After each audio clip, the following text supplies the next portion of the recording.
Miss Alexis here.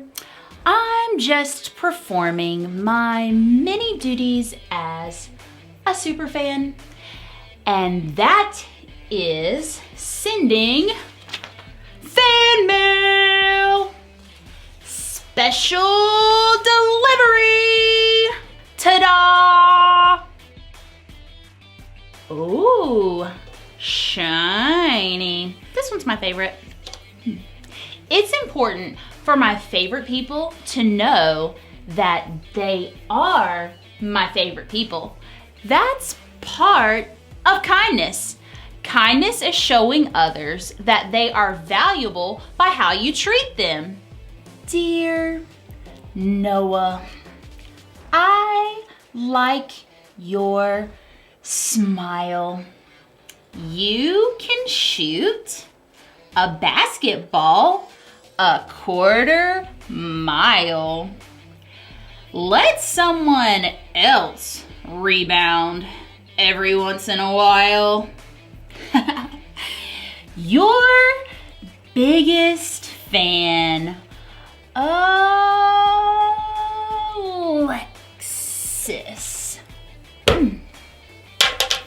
But don't get me wrong, I'm not just a fan of famous athletes. I'm fans of all kinds of people. Dear Mom, you're the bomb. You're like the coolest.com. You make me want to shake a pom-pom. Your biggest fan, Alexis. Dear sis.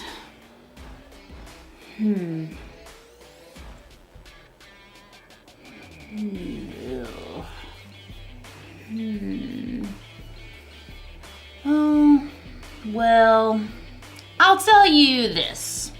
The annoying way you chew is something I don't miss. And your taste in music makes me wanna hiss. Your sis, Alexis. Did you ever notice that it's harder to be kind to the people you're closest to? Well, as you'll see in today's story, sometimes the people we're closest to are the people who need our kindness the most.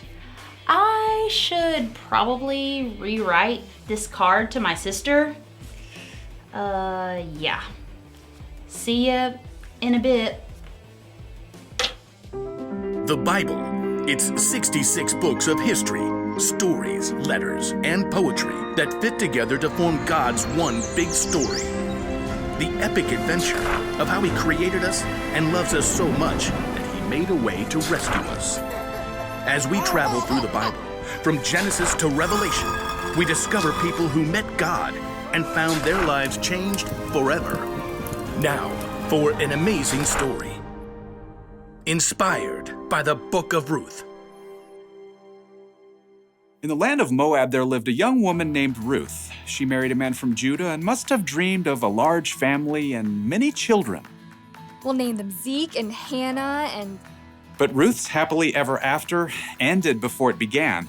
Her husband died and his brother too, and that left Ruth alone with her sister-in-law Orpah and her mother-in-law Naomi, whose husband died too. I have nothing left. Naomi had come to live in Moab during a famine in Judah, but she had gotten word that there was plentiful food in her homeland again, so she planned to take a road trip.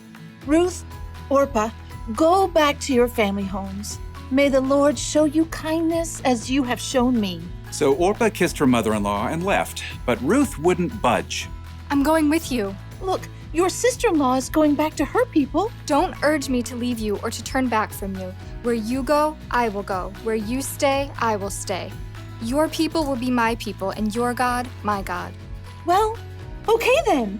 Finally, after a long and dusty journey, the two women arrived in Naomi's hometown of Bethlehem. Everywhere along the road, barley rippled in the breeze, golden and ready to harvest. Is that Naomi? She don't look so good. Don't call me Naomi. The Lord has made my life bitter. I went away full, and the Lord has brought me back empty. Don't listen to them. You just need dinner and a nap. Finding food was their top priority. Some of those barley fields belong to my husband's relative, Boaz. The grain is being harvested right now. Let me go to the fields and pick up the leftovers. Go, my daughter. The law instructed the landowners to leave behind some of the harvest for people who needed food, so Ruth followed behind the harvesters, gathering every bit of barley that fell to the ground. Barley. Let's see. You can barbecue it, boil it, broil it, saute it. Ruth worked hard in the heat of the day. In the afternoon, Boaz came out to survey the harvest. The Lord be with you. The Lord bless you! Boaz spotted Ruth hard at work and asked his overseer, Who is that young woman? She came back from Moab with Naomi. She asked if she could pick up the extra grain and has barely rested all day. Boaz was moved by Ruth's care for Naomi. He waded through the barley to speak with her. Stay here and follow along where the men are harvesting. I'll make sure no one bothers you. And when you're thirsty, you get a drink from the water jars. Why are you so kind to me, a foreigner? I've been told what you've done for your mother-in-law, how you left your homeland to come here. May the Lord reward you. Boaz offered Ruth bread and roasted grain to eat, and at the end of the day, she was able to bring a large amount of grain home to Naomi. So much food! Ruth continued to work in Boaz's fields until the end of the grain harvest, but even then, life would have been very difficult for two women living alone together. So Naomi laid out a plan for Ruth. I will do whatever you say. At the end of the harvest, the workers threshed the grain to separate the edible kernel from the straw. Then they held a big celebration. When the meal was over and the lights burned low, Boaz laid down near the pile of grain to sleep. Ruth arrived and approached Boaz just as Naomi had told her to do. She folded the blanket away from his feet and lay down nearby. Who's there? It's me, Ruth. Please give me your protection since you're responsible for our family. Boaz was surprised, but what Ruth had said was true. The Lord bless you. Don't be afraid. I'll do what you ask. Everyone knows you are wise and kind. Even though Boaz agreed to help Ruth, there was a family member who was closer than Boaz. So in the morning, Boaz set out to meet that man and the town elders to settle the matter. I will buy Naomi's land and also marry Ruth, if you will let me. Well, I sure can't purchase Naomi's land and take care of my own land too. So we're good? Go right ahead. Today, you are all my witnesses that I will buy Naomi's land and marry her daughter-in-law, Ruth. As soon as it could be arranged, Boaz and Ruth were married. Naomi came to live with them, and a short time later, Ruth and Boaz had a new baby boy. His name is Obed. Aren't you the sweetest little thing? So through the kindness of Boaz and Ruth, Naomi had a brand new home and a brand new family too. Everyone could see the difference in her face. Praise be to the Lord. He's given you a new lease on life, Naomi. Yeah, that Ruth is better to you than 7 sons. Now, Ruth's story doesn't end there. Her son Obed had a son named Jesse, who had a son named David, King David.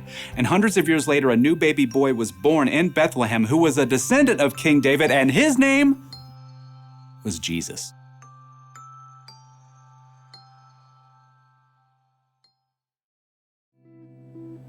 A lot of kindness was being shown in Ruth's story. Boaz was kind to Ruth. Ruth was kind to Naomi. Through them, God was kind to all of us. Did you know Ruth was the great several greats later great grandmother of Jesus? Isn't that amazing? I'm a huge fan of Ruth. Dear Ruth, here's the truth. I've been a big fan ever since my youth. Your biggest fan, Alexis. Kindness matters. especially when it comes to people we're closest to, like our family and friends. But the people we're closest to are the people who can also get on our nerves, right? So we're not always kind to them. Or sometimes we assume those people know how we feel about them. So we never tell them. But we shouldn't assume. We should tell people when we care about them. Or send them a letter. Special delivery!